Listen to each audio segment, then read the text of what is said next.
Welcome to DeepFall. Chapter 7. Gus begins the sermon. By late afternoon, the hardware store had stopped being a store in any useful sense. The front lights were still on. The register still sat open under the counter where somebody had abandoned it between customers. There were still coils of rope hanging beside the door, and shelves of motor oil, feed buckets, gloves, nails, and seed packets under the fluorescent hum. But no one in the room was buying anything. They had come because word had gone around before lunch that Gus Kent was upright, that he had left the hospital against advice, and that he was coming here because he did not want to be alone in his own house while the woods still sat above town pretending to be woods. DeepFall was smart enough that fear traveled faster than weather. By the time Gus stepped through the door, there were already 30 people inside, and another dozen outside pretending they were only there to smoke. The bell over the entrance rang once, and then again when the door failed to close all the way behind him. Somebody near the back whispered, "Jesus!" Good, Gus thought. Let them have Jesus if they needed one. He walked in without asking permission and felt the room adjust around him. Men shifted their feet. Women who had come to him because missing names had become dinner table silence turned fully toward him in the folding chairs someone had dragged in from the church basement. A teenager near the window stopped trying to look bored. The store owner, who had been standing by the stacked salt bags with both thumbs hooked in his apron strings, made no move to reclaim the room. That was wise. Gus had no patience left for men who tried to organize fear after it had already chosen its own shape. "You shouldn't be out," somebody said. He didn't even look toward the voice. Neither should they. That sharpened the silence all at once. A woman in the second row, eyes swollen, wedding ring turned halfway around her finger from twisting it too much, stood abruptly, and then seemed to realize too late that standing had made her visible. Gus recognized her. He did not know her well, but he knew who her husband had been to town. Reliable, church on Sundays, drove too fast in winter and still somehow never put the truck in a ditch. One of the men who hadn't come back. "Did you see him?" she asked. The room tilted a little when Gus turned his head, but he held the line of sight steady until the dizziness receded. "I saw enough." "That's not an answer." "No," he said. "It's the mercy version." Somewhere near the aisle, a man swore under his breath, not at Gus, at the fact that the wife did not sit down. Her hands had tightened into fists at her side so hard the knuckles were white. "Tell me anyway." Gus looked at her for a second longer than kindness permitted. Then he looked at the rest of them, at the faces he had known in pieces for years. Back pews, feed runs, gas station coffee, volunteer fire breakfasts, town snowplow arguments, the ordinary web of a place where everyone knew what everyone else had survived, and usually pretended not to count it out loud. "They're dead," he said. The words did not land softly. They broke across the room and stayed there. No one tried to interrupt immediately, which told them more than tears would have. They had already come expecting death.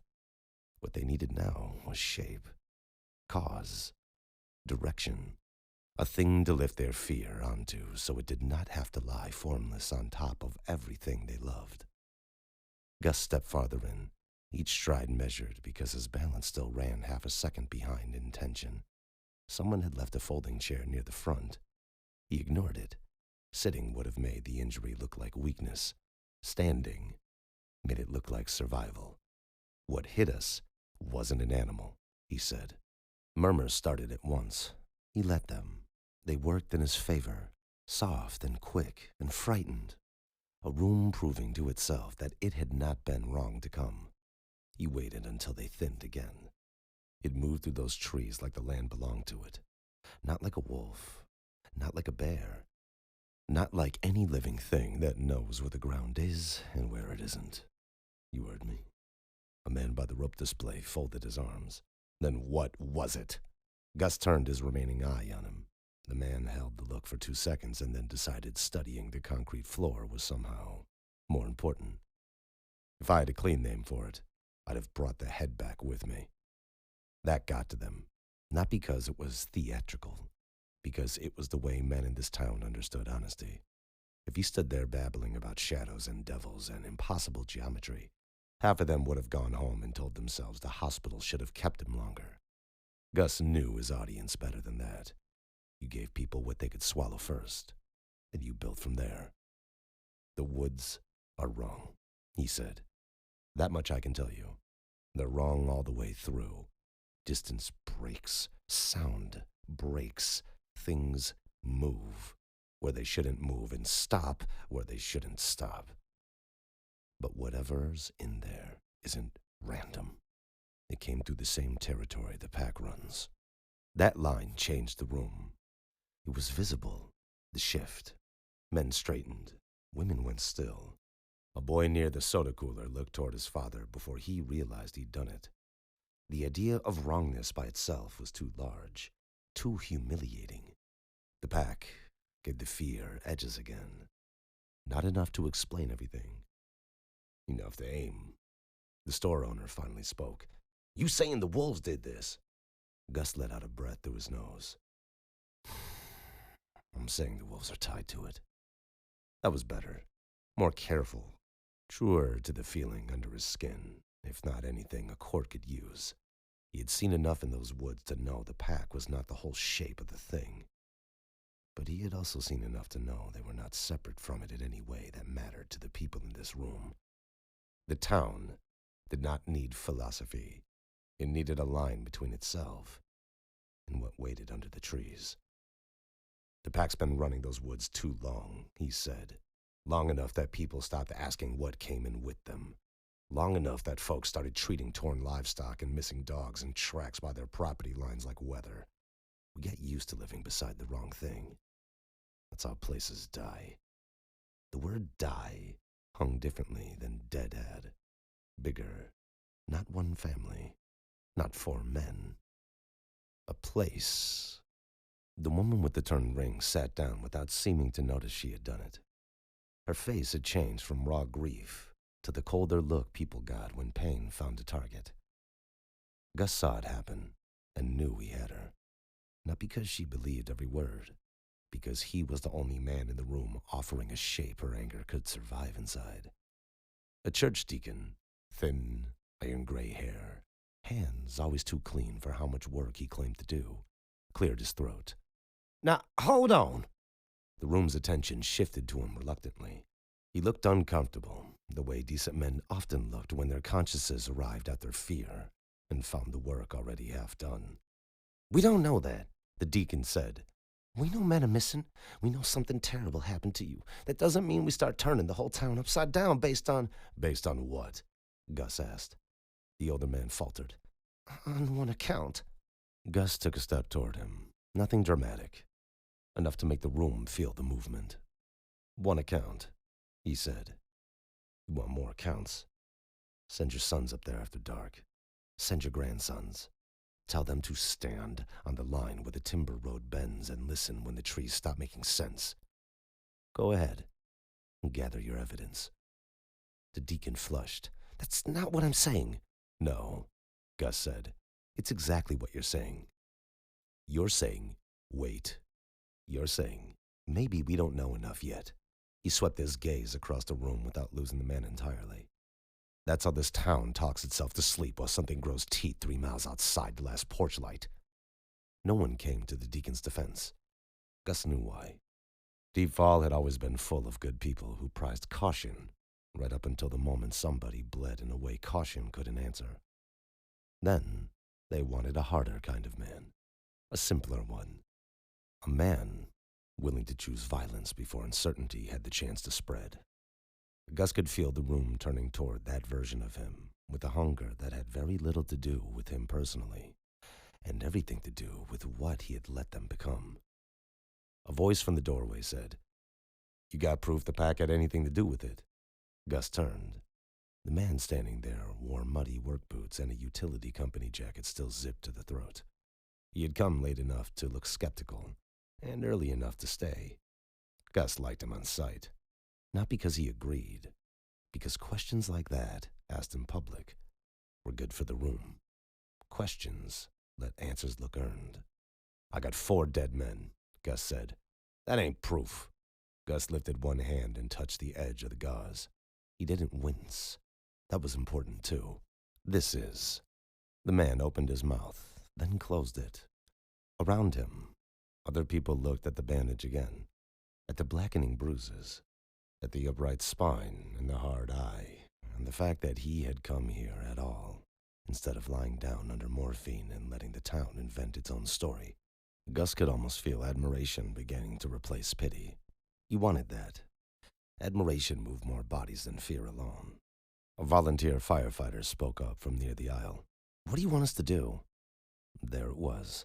The store owner glanced toward him sharply, as if the question had crossed some civic line, but he didn't object. No one did.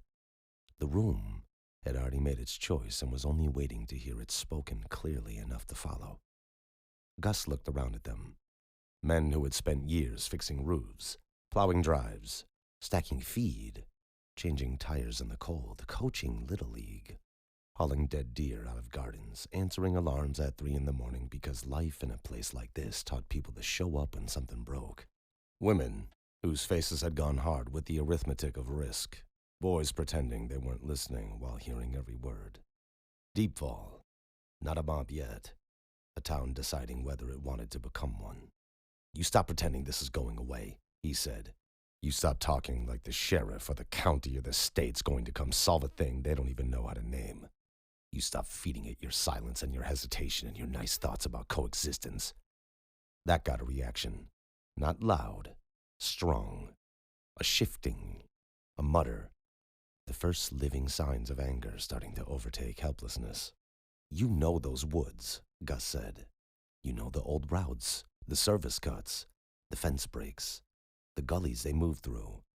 You know where the pack runs because you've known it for years and chose not to say so. Fine. That's over now. We go in organized, armed, in numbers. We drive them deeper, cut them off, and burn out anything in those trees that thinks this town belongs to it." The deacon started again. "Gus!" Gus snapped his eye back to him. "Tell me to wait one more time." The older man went silent. Good. Because now, the room wasn't looking at the deacon. It was looking at Gus the way frightened people looked at the first man who told them their fear was not weakness, but obedience to something necessary. He had seen that look before in other kinds of trouble. Storms, blackouts, layoffs, debt. This was the same shape wearing a bigger face. The utility man in the doorway said, "Got enough men?" Not "do you have authority," not "should this happen." Enough men. Gus felt the answer settle into him before he spoke it. Not yet. The pause after that mattered. If he had rushed, he would have sounded eager. Eagerness spooked people. Need gathered them. Then chains started scraping. First one man, standing near the feed bags. Then another, the volunteer firefighter. The utility worker at the door. A father, with a baby monitor clipped at his belt like he had come straight from the house and expected to leave quickly. A church usher, a contractor, someone from the garage on Hawthorne. Not drunks, not cranks. Men people in DeepFall would recognize in daylight and trust with ladders, vehicles, tools, keys. Children. They stood one by one with the awkward gravity of people crossing from witness into participant. "I got rifles," said one. "I've got dogs," said another. "My brother's got night scopes. There's an old access trail behind the East Quarry they still use. You tell us where." Chapter 8. DeepFall Turns. By the second night, the town had stopped asking whether something was wrong and started arguing over what kind of wrongness it preferred. Mateo saw it first in the roads, not the asphalt itself, not yet, but in the way people moved over it. Trucks that usually rolled past a hospital with no urgency now came through too fast or too slow. Loaded wrong, headlights left on in the parking lot while the men stood outside them talking with their shoulders squared, as if volume alone might keep fear from spreading. The sheriff's cruisers had been in and out of DeepFall General since dawn. Boots dirty, tempers short. Every one of them carrying the same answerless weight back through the emergency doors. Search teams had gone up, spread wide, come back thin-faced and empty-handed, or worse, and then gone back up again, because that was what men did when a town was still pretending process might save it. The waiting room television ran weather on mute, because no one had changed the channel, and the woman near the coffee machine kept using the missing men's first names like that made them easier to bring home. Elara came down the short hall from triage with a stack of intake sheets in one hand, an irritation pulling at the corners of her mouth. She dropped the papers on the counter harder than necessary and reached for the pen Mateo had been using without asking for it. That was how he knew she was tired. When Elara got tired enough, manners became decorative. "Any word?" he asked. She signed 2 forms and shoved one back at him. "Search teams found blood near the North Ridge and then lost a trail because the dogs wouldn't keep it." "Dogs wouldn't?" "That's what I said." Mateo leaned his shoulder against the counter and watched the admission doors open for a deputy carrying a teenage boy with a split lip and one eye already swelling half shut. Behind them came the boy's mother, talking too fast and too high about a fight, a parking lot, somebody's son calling somebody else's father a coward because he hadn't gone into the woods with Gus. Elara followed his eyes and exhaled once through her nose.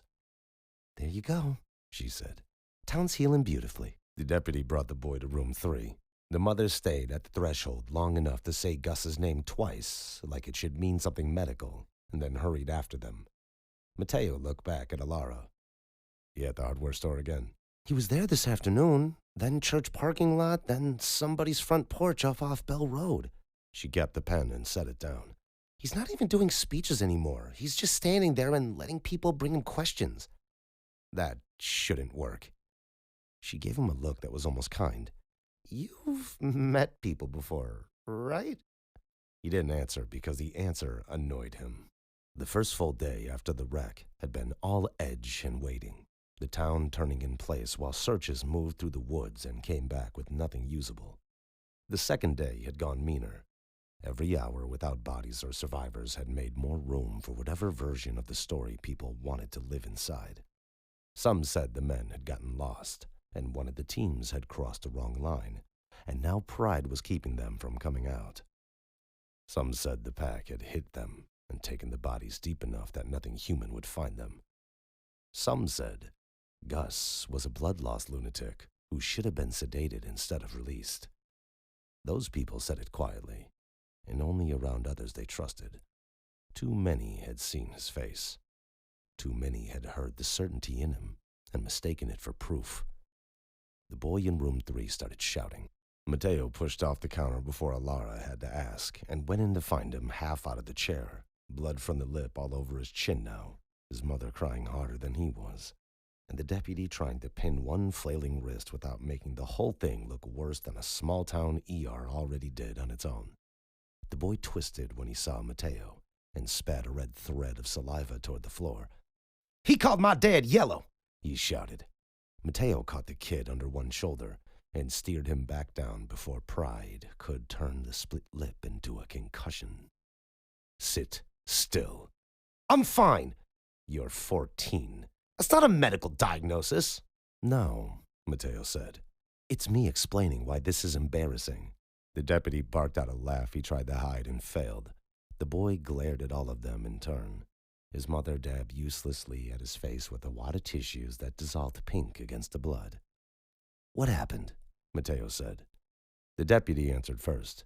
"Gas station lot, group of boys. One said Gus is doing what the sheriff's afraid to do. Another said Gus got those men killed. This one here decided family honor required a demonstration." The boy turned on him. "He said my dad was scared to go." Mateo cleaned the lip while the kid winced and refused to admit it hurt. He'd worked long enough in DeepFall to know the actual injury rarely mattered. The scene around it did.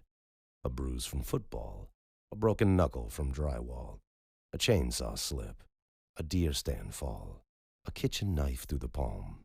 None of them came in alone. They arrived carrying the argument that caused them, the marriage, The money, the weather, the bottle, the insult, the town. This one carried Gus Kent. By the time Mateo got back to the counter, Elara had 2 more deputies waiting on discharge paperwork and an old man from Cradle Lake complaining loudly that the sheriff's office had no business telling residents not to organize their own night watches. The old man's hand shook too hard on the chair's arms to convince anyone he actually wanted to stand to watch himself. He wanted the shape of one. Wanted to believe a lantern on a porch and a rifle by a window could still divide town from woods. Elara moved through the paperwork with the efficient coldness she used when she was tired enough to say something devastating if she let herself talk freely. Mateo helped, because that was what the work in front of him required. Clipboard, vitals, bandage, another set of questions asked in the same order to people whose answers were all secretly the same. You heard anything? You seen anything? You know if they found one of them up there yet? It became rhythm, so quickly it should have felt absurd. It didn't. That was the worst of it. DeepFall had always known how to adapt to pressure by making it ordinary faster than it deserved. Near midnight, the hospital finally thinned. The waiting room emptied to 2 people and a flickering vending machine. The deputy at admissions left after his radio called him back north. Elara took the last chart to the station printer and came back with her expression set in that too neutral way that meant she had decided against saying something 10 seconds ago and might still lose the fight. "What?" Mateo said. She laid the chart flat on the counter. "Courtney pulled one of the volunteer teams." "Why?" "The men refused to go farther once the trail crossed the north service line." Mateo stared at her. "Refused? That is the verb I was given." "Because of Gus." "Because apparently 3 grown men heard one of the missing hunters calling for help from somewhere the radio said they weren't standing." He said nothing. Elara braced both palms on the counter and leaned into them. "I'm not telling you I believe every version of every stupid story people bring through here. I'm telling you the search teams are coming back with nothing useful except less nerve than they left with." Mateo looked toward the bay doors again. Rain had started for real now, thin and steady on the glass. It made the lot beyond look farther away than it was. "Elara." "No." "I haven't asked yet." "Yes, you have." She straightened.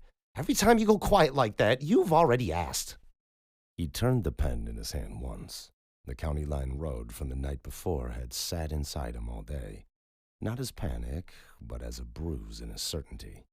If he pressed on it, the shape of it still returned. The delayed angle of the ditch, the wrong distance, the sense that the world had paused before deciding whether to stay where he expected it. He had not told anyone except Elara, and even with her, he had left pieces out, because saying them all in order felt like cooperation. "I'm not going back there," he said. "That would be progress." "But, of course, there's a but." He looked up the hall, no one close enough to hear. The station lights buzzed softly overhead.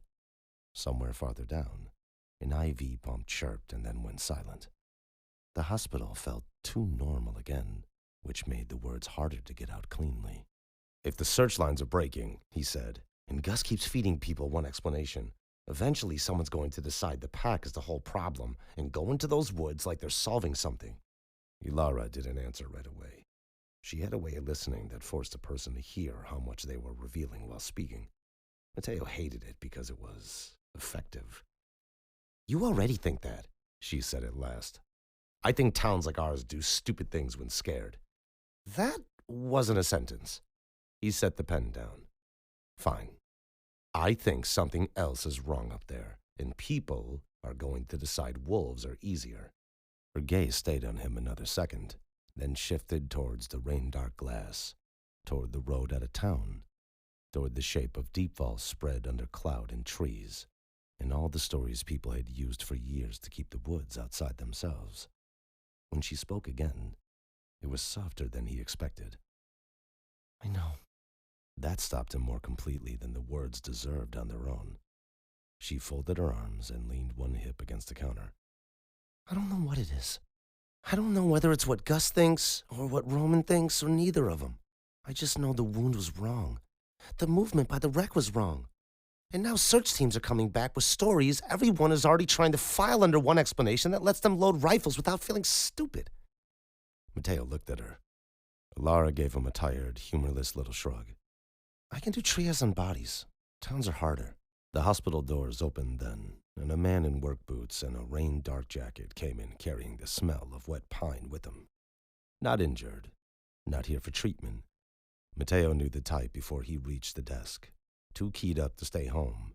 Too ashamed to say fear brought him, needing official voices to either confirm or deny the thing he had already decided to believe. Behind him, through the glass, 2 more men remained in the lot under the awning, talking with their heads close together and one hand each jammed in the pockets where no doubt there were keys, cigarettes, folding knives, maybe worse. The man at the desk did not sit. Any updates on the missing men? No, Mateo said. The man nodded too quickly, like he had an expected yes and wanted them to know he hadn't. Gus is up on Bell Road. Elara's mouth flattened. That's not a question. He's got people gathering, Mateo said. Then maybe go home. The man looked at him like he had missed the whole point of arriving. If he's right, nobody ought to be home. There it was. Not panic. Direction. The thing DeepFall had been searching for since the first names started moving through town as rumor instead of memory. A road from grief to action. A way to become participants in their own fear before it turned into humiliation. Mateo saw Elara hear it too. The room seemed to change around the sentence. The fluorescent calm of the hospital turning briefly thin enough that the rain beyond the doors felt closer. Did they find anybody? The man asked. Mateo held his eyes. No. The man nodded again, slower this time, as if that answer itself had become evidence. Then he backed away from the desk, turned, and went back out into the rain without another word. The 2 men under the awning looked up when he stepped out. One of them said something Mateo couldn't hear. All 3 of them headed for the lot at once. Elara watched them go. There. Mateo looked at the closing doors and the wet dark beyond them, at the reflection of the department lights caught in the glass where 3 men had just moved from uncertainty into motion. Searches failing. Rumors hardening. Gus bandaged and upright on someone's porch. Fear done asking for permission. DeepFall was done being frightened. It was getting ready to act. Thank you for visiting DeepFall. We hope you've enjoyed your stay, and I'll see you in the next one.